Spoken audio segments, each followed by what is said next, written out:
en nuestra cultura los aniversarios redondos, o los primeros aniversarios de hechos removedores importantes tienen un peso indiscutible. Y bueno, es lo que está pasando con el fallecimiento del expresidente José Mujica, porque hace exactamente un año, el 13 de mayo de 2025, murió Mujica, y nos parece que entonces están dadas las condiciones para dedicarle un tramo de nuestro programa a esa figura tan importante de la política uruguaya, muy reconocida en el mundo, y lo vamos a hacer en diálogo con el politólogo Óscar Botineri, presidente de Factum, que ya está en nuestros estudios. Óscar, bienvenido otra vez. ¿Qué tal? ¿Cómo están? Buen día. Pensaba recién mientras hablaba de Mujica en seguramente muchas ocasiones en las que usted pudo dialogar con él. Y esa idea la tenía en la cabeza antes del comienzo de la entrevista, y en esto que hoy se hace con, digamos, sin mayor complicación, que es buscar entrevistas anteriores, encontré una nota que dio usted el año pasado, cuando hacía un día del fallecimiento, en la que contaba, una nota en Canal 4, que por allá por 1987, más o menos, usted lo conoció a Mujica en un acto político, y que ya hubo una persona que en ese contexto le hizo un comentario con respecto a lo que le llamaba la atención de aquel dirigente recién salido, o hacía poco tiempo salido de la cárcel, que integraba a un sector, el MLN Tupamaros, que seguramente nadie sospechara sería el eje de algo que terminaría generando en términos electorales todo lo que el MPP ha generado en el seno del Frente Amplio. Cuénteme esa anécdota. Claro, fue en el Estadio Platense un acto por el referéndum de la recolección de firmas para ir al referéndum contra la ley de caducidad. De esos actos que uno ha visto en perspectiva eran inútiles, porque estaba lleno el Platense y todos los que estaban ahí estaban absolutamente convencidos. Por lo tanto, no iba a mover la aguja. Y además, esos actos con algo así como 183 oradores y medio, ¿no? Uno tras otro, uno tras otro. Y yo estaba sentado junto a Jorge Luis Orstein, que es el fundador de la licenciatura de Ciencias de la Comunicación de la Universidad de la República, que en ese momento era presidente de la Comisión de Derechos Humanos del Frente Amplio en representación del general Sereñi. Y en eso pide la palabra Mujica, que era un dirigente más, no era considerado líder del MLN, había otros nombres, bueno, Sendik, Fernández Huidobro, ¿no? Y habla, y hay Orste, que era un gran experto sobre todo en el lenguaje corporal, en el estudio de la comunicación no verbal, dijo, al diablo, qué actor que es este, ¿no? Qué condiciones que tiene. Y una cosa, digo, a uno le llamaba la atención lo raro que hablaba, ¿no? Frente a esos discursos que tenemos todos, medios, por un lado cartesianos, por otro no parar de hablar, la frase punto y seguido punto y aparte, eso de idas, venidas, mover el cuerpo. Bueno, realmente fue interesante. Yo ahí lo conocí, fue la primera vez que hablé con él. Y es interesante para hablar de la parte liviana, lo que fue el fenómeno Mujica. Yo cuento varias anécdotas. Por ejemplo, un viaje, el 2014, es un seminario que éramos unos 20 cientistas políticos del Comparative National Election Project, es un proyecto de estudios comparativos de elecciones nacionales. De todos los continentes, pero éramos solo 20 el grupo. Y se hace en Marrakech. Y ahí estaba como anfitrión en la Universidad de Casablanca, en Marruecos, sin Humphrey Bogart y Ingrid Bergman. Más acá en el tiempo. ¿Qué? Más acá en el tiempo. Más acá en el tiempo.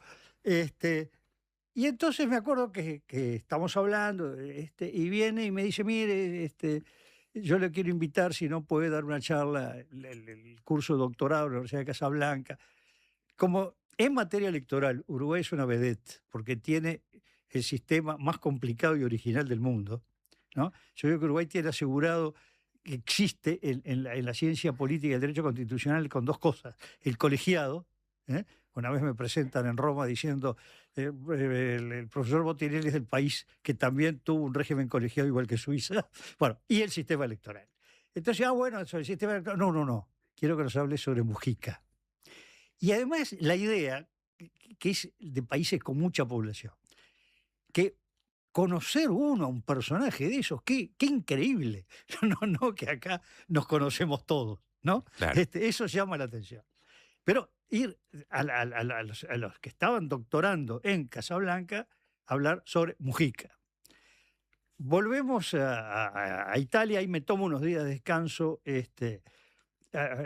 Alquilamos un auto a salir sin rumbo, unos 4, 5, 6 días por la Toscana. Y en eso vamos a San Gimignano, ese pueblo de las dos torres. Estaba muy de moda con la película Teco Mussolini. Ajá. Y que es absolutamente turístico y tiene una plaza histórica muy linda y una calle que es un comercio tras de otro. Vamos a uno que vendían bordados, mantelitos, cosas así. Y la dueña descubre que éramos uruguayos y dice, música, y empieza a hablar sin parar. Ho letto tutto su música, y empieza a hablar y hablar y hablar y hablar y hablar. Bueno, tuve, no sé si la suerte o la desgracia, de ir a Japón un mes y medio más o menos antes que fuera Mujica. Entonces yo tenía toda una agenda que tenía que ver con el sistema electoral y la política uruguaya. No pude hablar casi en ningún lado, salvo si una entrevista que me hicieron por una revista académica en una universidad del sur de Japón. Pero después todo lo demás, universidades de distinto tipo, un centro más importante de investigaciones, el tema era, hable de Mujica, el tema era Mujica, ¿no? Y bueno, sale al poco tiempo, me mandó de Japón una revista donde estaba la entrevista que me habían hecho a mí, y todo un gran artículo sobre Mujica, ¿no? Estos son algunas de las Claro. anécdotas de las que uno tiene en la vida cotidiana, en Turquía, en Estambul. Me acuerdo, entraba un kiosquito chiquito, que uno compra todo un montón de baratijas para traer de regalo. Y entonces, ¿dónde es? Uruguay. Uno ya venía acostumbrado que lo primero que tiene que decir América del Sur, entre Argentina y Brasil. Entonces, lo primero que me dijeron fue Cavani. Y segundo, eso fue un muchacho. Y el mayor, el padre, dice Mujica. Claro. ¿No? En Estambul, un kiosco, un señor alejado de lo académico, de lo intelectual. Bueno, la otra señora que bordaba, no era tampoco una académica. Es decir, uno encontraba una cosa impresionante en lo que fue ese conocimiento de Uruguay que generó Mujica. Fuera del país, claro. Sí, nosotros tuvimos un periodo que va desde el desempeño, digo lo que uno vivió, el desempeño de la selección uruguaya en Sudáfrica, a el auge Mujica, que no teníamos que explicar de dónde era Uruguay. Antes, y ahora otra vez, uno tiene que ir con el mapa, ¿no? Mire esto chiquito allá en la punta donde están los pingüinos y cerca el polo, bueno, eso somos nosotros. Hay quienes dicen Luis Suárez también ahí en ese juego de comodines, ¿no? Sí, nos pasó en Tokio, no, era en Japón también, en Nagasaki, de que había que esperar la camioneta, el shuttle, ¿no? Y había unos australianos, Uruguay, y ahí el hombre dijo, Luis Suárez. Claro, claro. ¿No? Estamos hablando con Oscar Botinelli, ustedes lo ven y lo escuchan. La figura de Mujica es la que explica esta conversación, esta entrevista, porque se cumple un año de su fallecimiento. A propósito de eso, iremos compartiendo en la emisión de streaming fotos tomadas por La Diaria en esa jornada que se dio hace exactamente un año de comienzo de un velatorio masivo, muy convocante, de cortejo fúnebre recorriendo buena parte de la zona más bien céntrica de Montevideo, de visitas internacionales que llegaron al país. Ahí estamos viendo justamente una de las primeras fotos.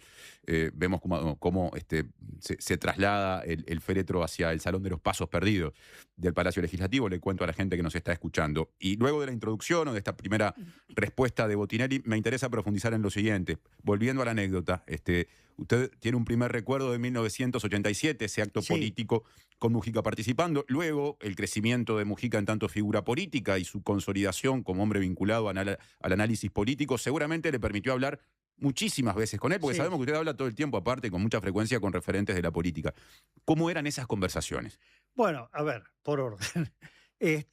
Con Mujica era difícil hablar, porque era muy llano, pero por otro lado, la forma de expresarse era un pensamiento que yo diría no cartesiano, lo opuesto a Sanguinetti, que es una lógica donde va siguiendo el tema con subtemas, subtemas, subsubtemas, ¿no?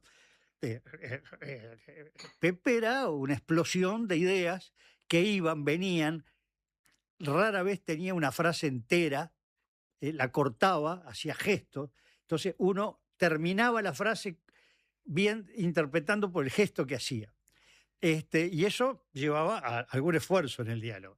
Ahora, era muy interesante, digo, nosotros de estar horas conversando, porque él tenía una visión muy profunda del mundo. No era el político que está hablando del acontecimiento, del momento, ni de qué táctica. Por supuesto que le importaba el juego político, que no estaba ajeno a él, pero una gran reflexión, y sobre todo en los últimos tiempos, una gran reflexión sobre el futuro de la humanidad, del futuro del país, entre otros la gran preocupación por el ambiente, la gran preocupación por la pobreza, y yo diría que las últimas dos señales que uno ve de él lo ubicaría en el último discurso del público, en la Plaza Primero de Mayo, en que hace un énfasis muy grande en el crecimiento. Y ahí deja abierta muchas interrogantes, no es una propuesta que tenga que ver ni en contra ni a favor del gran capital, lo que se busca es el crecimiento, como una solución para la gente, para la pobreza, para los jóvenes, para el futuro de un país. Y eso yo lo entronco con de las distintas etapas, en todo caso después hablamos un poquito, pues sin duda es muy interesante las distintas etapas de Mujica, que empieza siendo un militante de la juventud herrerista, y estar en la Secretaría del Ministerio de Trabajo, de Industrias y Trabajo, con Enrique Erro, que es fundador luego de la Unión Popular, participa más adelante en la etapa fundacional del Frente Amplio. Y en el 2002, en Uruguay, se hace un gran movimiento que termina en un gran acto en el Obelisco que se llamó la Concertación para el Crecimiento. Que ahí participan productores rurales, en un momento que había un conjunto de productores rurales importantes, ahorcados prácticamente. Ahí aparecen figuras, bueno, está Frati, está el que fue senador del MPP, después se fue al Frente Amplio, Jorge Saravia, está Hugo Manini Ríos, que presidía la Asociación de Cultivadores de Arroz, que acompañó a Mujica políticamente unos años, estaba el PIT-CNT, y bueno, toda una serie de organizaciones. Y ahí Mujica venía en un tejido entre intendentes, sobre todo blancos, dirigentes rurales, sobre todo de este tipo de ganaderos ahorcados, de arroceros, de granjeros, de lecheros, muchísimo, ¿no? Y la idea de él, que hay que buscar, decía en aquel momento, una gran concertación para lograr el crecimiento del país de todo lo que apunte a en aquel momento hacía mucho hincapié en un trabajo nacional, ¿no? Las palabras que él manejaba muchísimo, 2002, 3, 4, que fue el boom de esa concertación para el crecimiento. El boom fue el acto en el Obelisco en el 2002, que se cumplieron, precisamente cuando se cumplieron 20 años, Frati, presidente de la Cámara de Diputados, hizo un seminario vía Zoom. No, mitad Zoom, mitad presencial, según el estado de salud cada uno, a la salida de la pandemia, sobre los 20 años del acto del Obelisco. Y el tema del crecimiento es con el que él cierra el acto del 1 de mayo. Luego, bueno, hay un tema ahí de por medio que es muy contradictorio, Mujica, que era el discurso dirigido a los jóvenes, estudien, y por otro lado, el protestar contra lo que llamaba él, en un lenguaje muy antiguo, las chapas doradas. En la época de todo profesor universitario ponía una chapa dorada con el título en la casa, en donde fuera, ¿no? Que eran generalmente los médicos, los abogados, los dentistas y no mucho más, los profesionales que ponían chapa dorada. Pero entonces jugaba entre el hablar despectivamente de las chapas doradas y el decir hay que estudiar, el futuro es el estudio, ¿no? Bueno, lo otro de Mujica, yo diría, así como el crecimiento fue la señal más fuerte desde un ángulo, la otra señal fuerte fue la relación con Lula. Una relación digamos, profundo entendimiento político y gran cariño personal. Hay una foto espectacular ya en los últimos tiempos Mujica, que está Mujica y Lula apoyando su cabeza sobre la cabeza de Mujica. Es una escena enternecedora. Y ahí sí, él veía un camino que, bueno, luego la política exterior tiene sus vaivenes y sus vueltas y el mundo cambia, como que un gobierno uruguayo con fuerte presencia de su herencia iba a estar en un fuerte eje con Lula, ¿no? Usted habló recién o dijo que le interesa desarrollar durante esta entrevista lo que podríamos definir o se podría definir como las etapas en términos políticos de Mujica. Yo le propongo reservar eso para un próximo bloque. ¿Cómo no?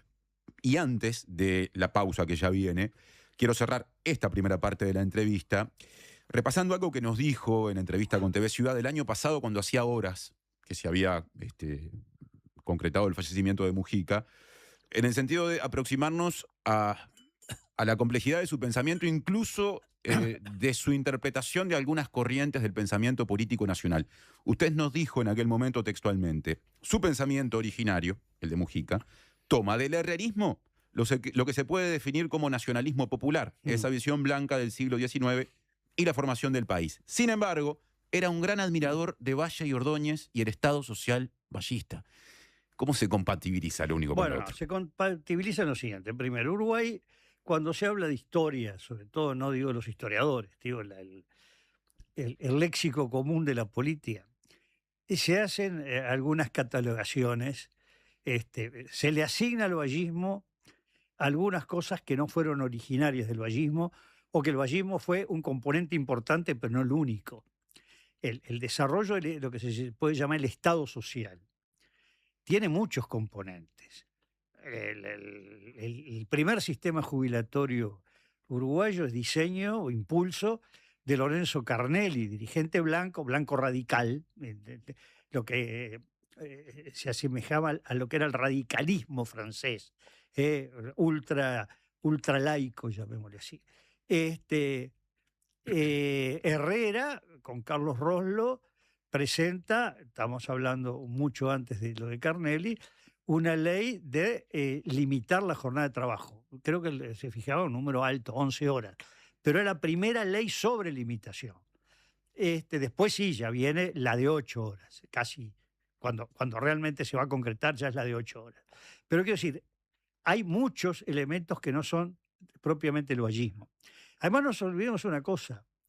El Partido Colorado, que se divide prácticamente en 4 fracciones hacia fines de los años 20, principios de los 30, en realidad la totalidad de las fracciones eran distintas rupturas del vallismo. El riverismo que conduce Pedro Marini Ríos surgió del vallismo. Incluso Pedro Marini Ríos participa en algunas de las leyes sociales. El vierismo, que es el que pega lo más conservador, el Feliciano Viera, que es el que produce lo que se le llamó el Alto de Viera, basta de seguir con estas reformas, cuidado, hay que proteger al capital. Y el socismo, que más bien tuvo que ver con problemas de liderazgo político, de formas de conducción política que ideológicas, aunque hay algunas líneas polémicas del socismo. Entonces, el vallismo fue mucho en este país.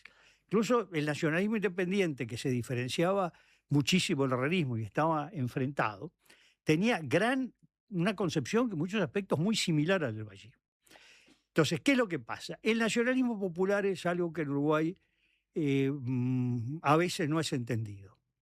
Y dice, pero esta gente tan contradictoria, estuvo con Nardone, después estuvo en la Unión Popular, después apoyó al Frente, después esto, lo otro. Bueno, lo que pasa es que el nacionalismo popular es un poco heterodoxo, que junta desde pensamientos que vienen del revisionismo nacionalista, sin duda Herrera, es un puntal Luis Alberto Herrera, el argentino Rosa, José María Rosa, el historiador del revisionismo, de Rosas, etc.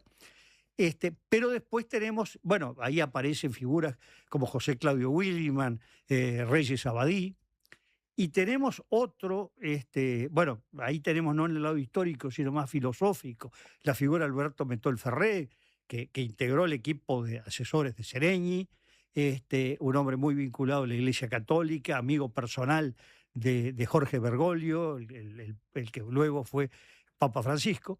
Y por otro lado estaba ese nacionalismo social que sale mucho como ícono el pensamiento de Vivian Trías, lo que se llama el revisionismo marxista. Entonces el nacionalismo, lo que se llama el nacionalismo popular, es una mezcla de muchos elementos, algunos contradictorios, sin duda, entre el pensamiento marxista de Vivian Trías y algunos pensamientos de los asesores del primer ruralismo. Aclaremos que una cosa es el ruralismo en la etapa previa a la llegada del gobierno, y hay un momento, yo diría, clave, o dos momentos claves, que es el total giro que hace Benito Nardone, o tres. Una, cuando se revela que él le dice al embajador de Estados Unidos, antes de asumir, que Herrera no va a tener nada que ver con el gobierno. Otro, cuando renuncia a Erro, ferozmente enfrentado a Benito Nardone, a Chicotazo, como era su seudónimo, por privilegios a determinados sectores industriales, sobre todo a la industria azucarera en aquel momento. Y el tercero, cuando Pedro Zabalza renuncia como consejero nacional de gobierno, que él era realista, pero estaba ahí por el ruralismo, y renuncia en un portazo, discrepando con la política que seguía Nardone. Después Zabalza reaparece como senador con Wilson Ferreira Aldunate. Bueno, reaparece en el realismo, y después con Wilson Ferreira. Entonces, ahí hay un parteaguas del ruralismo que mucha gente que colaboró en el ruralismo termina, muchísima de ella, en la Unión Popular, formando uno de los dos frentes de izquierda que hubo en el año 62, ese, digamos, como elemento central el Partido Socialista, como gran figura de partidos tradicionales Enrique Erro, y muchos de estos, ahí estaba Elio Sartú, por ejemplo, bueno, como militante muy joven, Mariano Arana, es decir, la Unión Popular... Ahí está Mujica también. Ahí está Mujica, ahí está José Claudio Williman. Bueno, Mujica estaba con Erro, Claro. sigue a Erro, hasta que luego él va por el camino de la lucha armada, de la acción directa, como se decía en aquella época. Quienes nos están viendo a través del streaming, en este momento pueden apreciar una foto recién mencionada por Oscar Botinelli. Le cuento a Oscar que está siendo proyectada a su espalda, que es la fotografía, sí, a su espalda y adelante también, porque agregamos un monitor hace poco. Es la foto de Oscar en la que aparece justamente Mujica con Luis Ignacio Lula da Silva, el presidente brasileño, en la que fue una de sus últimas reuniones, quizá la última, el dato no lo tengo, pero es una foto muy reciente, ¿no? Creo que esa foto, me parece, pero no estoy de todo seguro, que es la última vez que estuvo con Lula, ¿no? Después ya Lula es cuando había muerto Claro. Mujica, que viene a Montevideo, ¿no? Cerramos el bloque anterior prometiendo meternos en una caracterización general por un tema de tiempo, pero caracterización al fin de lo que podría definirse como las distintas etapas en la vida política de José Mujica. Yo siento, Oscar, que en el bloque anterior, en el cierre, nos fuimos acercando a eso, cuando hablamos del herrerismo, de Erro, de la Unión Popular, pero lo dejamos por ahí. Yo puse un punto. ¿Cómo retomarlo? Bueno, yo diría lo siguiente. Primero, la primera etapa de Mujica es como joven herrerista. Dentro del herrerismo, la lista 41, que es la que encabezaba Enrique Erro, fue una lista un poco complicada, porque de hecho fue una especie de lista oficial, aunque oficialmente Herrera no tenía listas oficiales. Oficiosamente sí, porque el segundo candidato era el yerno de Martín Echegoyen, el heredero, por lo menos, de uno de los herederos de Herrera. El tercero era la persona dilecta, el joven, que era Ángel María Gianola, empujado por Eduardo Víctor Aedo, que era el otro príncipe, digamos, de Herrera. Entonces, si estaba Erro, que era el diputado predilecto de Herrera, más el yerno de Cheoye, más el joven impulsado por Aedo, bueno, esta era la lista oficial. Por lo tanto, era muy, muy mezclada. Pero la 41 pura era Erro y Mujica era de la gente de Erro, propiamente dicho. Y bueno, y acá se entronca con lo que hablamos del nacionalismo popular. Hay que entender que, así como dicho en términos de hoy, creo que el término es impropio, pero no me voy a perder en disquisiciones. Se puede llamar un pensamiento izquierdoso, ahora se usa la palabra progresista, que a mí me resulta muy confusa, que bueno, sin duda era el vallismo, desde cierto ángulo más de liberalismo político, muy afrancesado, el nacionalismo independiente, de otro ángulo lo que era el nacionalismo popular, con una vertiente que lo tuvo el peronismo, por un lado, y otro que influyó mucho en el pensamiento de Mujica, una persona que yo traté mucho, Leonel Brizola, que fue uno de los líderes, sobre todo el que sucedió en el liderazgo del Partido Trabalhista brasileiro. Después hay una ruptura, el partido de él se llama Partido Democrático Trabalhista. Él es gobernador de Río Grande do Sul cuando se puso el golpe de Estado del 64 y al retorno democrático pasa a ganar la gobernación del Estado de Río de Janeiro. Y Brizola era uno de los grandes pensadores sobre el nacionalismo popular, con la particularidad de lo que fue el getulismo en Brasil, que tiene parecidos y diferencias con el peronismo, y lo que es realmente Brasil en relación a Uruguay como un país que tiene una historia bastante diferente. Entonces ahí tenemos una primera etapa que podemos llamarle nacionalismo popular. El Herrera, en ese aspecto, una parte de Herrera que era el discurso a los humildes, era la palabra de él. Incluso en la división del Partido Nacional acusaba a sus rivales, Nacionalismo Independiente, Unión Blanca Democrática, de ser los galerudos, de ser los oligarcas. El pueblo, el humilde, estaba con el caudillo que era él. Bueno, él de esa beta sale hasta que viene la ruptura con el herrerismo, con el ruralismo, y abandonan el Partido Nacional y pasan, bueno, a formar finalmente en la elección del 62 la Unión Popular. Por ahí viene el 62, 67, la etapa de surgimiento, sobre todo en América Latina, de los grandes movimientos de lucha armada, que en ese momento el gobierno de Cuba, Fidel Castro, aparece claramente en esa línea. Hay una conferencia decisiva en La Habana que se llama la OLAS, la Organización Latinoamericana de Solidaridad, en que en Uruguay es un parteaguas dentro de la izquierda. Pues la mayoría de la delegación, compuesta por Partido Comunista, Fidel, dirigencia de la CNT, está en una línea enfrentada a la de Fidel Castro. Ahí el contrapeso de Fidel fue Ronnie Arismendi, en una línea muy distinta a la acción armada, que en general decía la línea de masas, de lucha de masas. Y del lado uruguayo, lo que era la minoría de la delegación de la OLAS estaba en una línea que apoyó una declaración que aparecía la lucha armada como un elemento central, el Partido Socialista con José Díaz a la cabeza y la inspiración de Vivian Trías.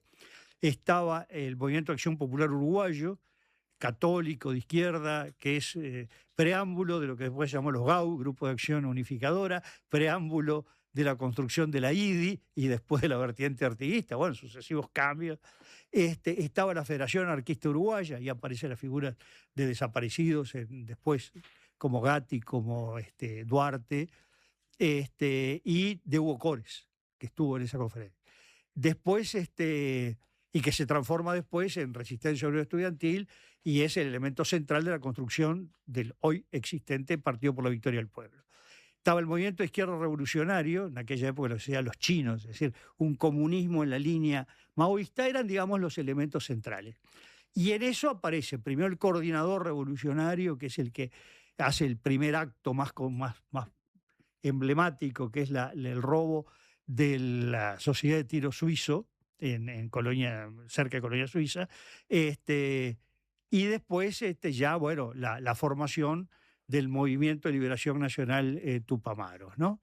Que es, digamos, la segunda etapa que podemos decir de la vida Mujica. La tercera, yo diría, la de rehén, en el sentido de preso político especial, que tuvieron un trato muy duro, extremadamente duro, considerados rehenes, como que hay muchas cosas discutibles en qué quería decir lo de rehenes, pero como que cuidado con lo que hagan porque acá están estos. Y ahí, bueno, junto a Mujica aparece Eleuterio Fernández Huidobro, Raúl Sendic, Marenales, Manera Lluvera, Engler, Basel Annalís, Zabalza, no recuerdo si el ruso Mauricio Rosenkopf, ¿no? Que fueron los 9 que considerados rehenes. Es una etapa, y luego hay una cosa muy importante, que es el discurso prácticamente diría, no sé si de todos los 9, pero se ve en Mujica, se ve en Fernández Huidobro, se ve en Rosenkopf, no nos olvidemos que algunos murió antes, como Bacén Aranís, se vio en Engler como, yo diría, salen sin rencor. Cuando recuperan la libertad, vuelta a la democracia. Salir, cuando digo salir, salen de la cárcel, cuando ellos salen a mediados de marzo del 85, bueno, de rehenes pasaron a estar en penal de libertad, salen desde el penal de libertad. Pero cuando termina ese proceso, el lenguaje de ellos, el discurso, la gestualidad es sin rencores, ¿no? Que fue una cosa muy importante para lo que habían padecido, ¿no? Realmente un tema tremendo. Ahí, bueno, Rosenkopf lo vuelca en su literatura, sobre todo hay un libro más autobiográfico que relata el periodo ese, más tipo cuentos. Con Mujica es una cosa que él hablaba muy poco de eso, realmente muy poco, alguna referencia al pasado. Entonces, eso es muy importante lo que significó como, bueno, vida dura, superación de los límites que puede superar, de los límites al que puede ser llevado un ser humano y superar eso. ¿eh? La primera superación es tratar de mantener la cordura y mantener la vida, ¿no? Y luego, bueno, salir hacia afuera y buscar cómo. Por ejemplo, Mujica, cuando le permitieron leer, leyó muchísimo. Mujica, me acuerdo una vez en una conversación, era una recepción de embajada italiana, había un gran piano, acodado en el piano estaba Lucía, mi esposa y yo, y Pepe decía, miren todo lo que he leído, de lo que estaba leyendo en esos días, ¿no? Absorbía todo lo que podía y fue muy enriquecedora para él los espacios que pudo tener de lectura en la cárcel, así como Rosenkopf decía todas las obras de teatro que creó en ese momento, ¿no? Y bueno, después sí, ya la etapa, llamémosle político, lo que se denomina una democracia, partidos, una poliarquía, también hay distintas etapas. El MLN, que no integraba el Frente Amplio, incluso hay una propuesta donde el propio Mujica participa, muy polémica, que es alternativa al Frente Amplio, la creación del Frente Grande, que impacta mucho en el primer congreso que hace el Frente Amplio, con el nombre de Congreso. Antes había habido Congreso Comités de Base. Primer Congreso, después del Estatuto del 86, en ese Congreso justo cuando el MLN pegatina todo Montevideo con el Frente Grande. Y fue un centro muy grande de polémica en ese Congreso.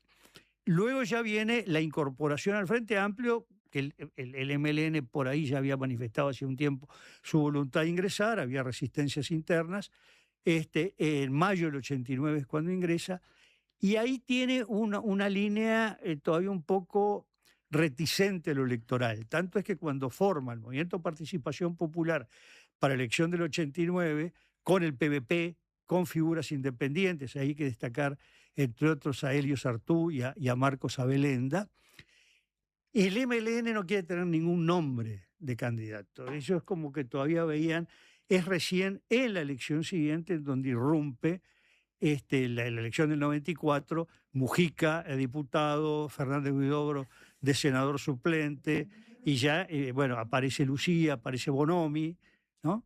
Ahí en el 94, Mujica consigue los votos necesarios para ser electo diputado, y de ahí en adelante, simplificando porque estamos sobre el cierre, ya hay una historia mucho más conocida por el gran público, porque hasta ese momento era una persona conocida en los ámbitos de la militancia, pero no en esos otros sectores que después lo votaron masivamente. Yo le quiero hacer una última pregunta. Sí. Ese Mujica que empieza a erigirse en el 94, que a partir del año 2000 es senador en una lista que duplica o más su votación, que a partir del 2005 es el sector que él ya lidera y pasa a ser el más votado de un Frente Amplio gobernante, él es ministro, finalmente precandidato presidencial, presidente de la República. Porque también llegan críticas, si se quiere, por izquierda a esa etapa de Mujica. ¿Es un hombre que se moderó? ¿Usted considera que pasó eso? Bueno, a ver, alguna vez me tocó hablar de esto acá, más que acá, en TV Ciudad. Yo soy contrario a los ejes únicos. Él dice es derecha, izquierda, moderado, radical. Depende de qué tema. Yo he desarrollado la teoría de los múltiples ejes, ahora estoy terminando una clasificación para el libro que estoy terminando.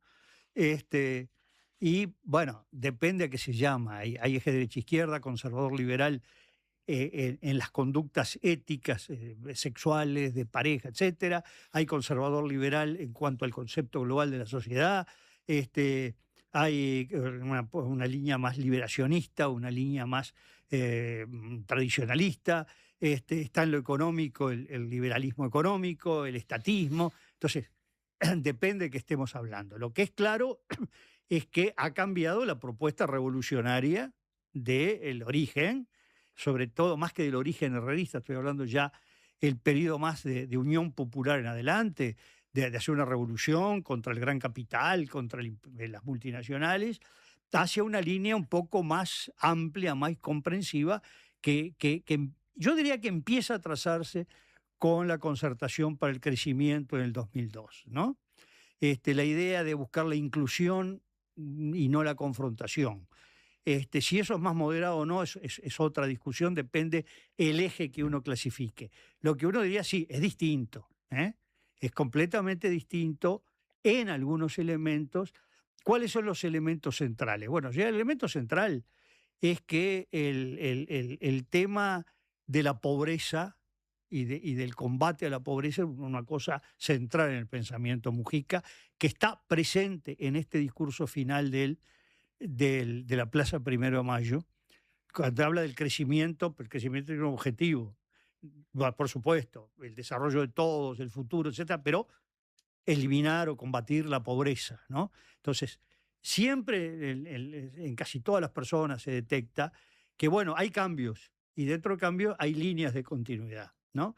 La línea de continuidad por lo nacional, la línea de continuidad por la pobreza, son elementos por la pobreza, es decir, por la gente que está en la pobreza, es una línea de continuidad en el pensamiento de Mujica. Y en los últimos años incorpora que fue el gran éxito, la gran ovación a Mujica en Río de Janeiro, ¿no? Multitudes de gente joven, el tema, la preocupación por el planeta, por el clima, ¿no? Por el ambiente. Fue una incorporación que hace posteriormente Mujica y que pasa a ser también uno de los elementos centrales de su pensamiento. Muchas gracias, Oscar, por la visita y por este repaso a un año del fallecimiento de Mujica. Cómo no, gracias a ustedes.